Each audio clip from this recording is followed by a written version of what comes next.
तौहीन कर रहा है जो मेरे रसूल के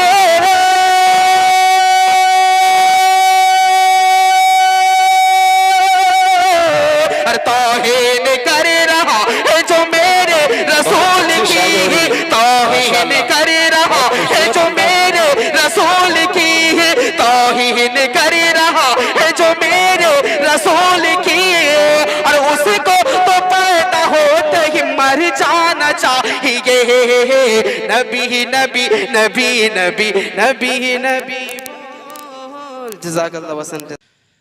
इन्नल हम्दुलिल्लाहि नहमदुहु व नस्तईनुहु व नस्तगफिरुहु व नु'मिनु बिही व नतवक्कलु अलैहि व नऊज़ु बिल्लाहि मिन शुरूरि अनफुसिना व मिन सय्यिआति अअमालिना मन यहदिहिल्लाहु फला मुदिल्ल लहु व मन युद्लिल्हु फला हादिय लहु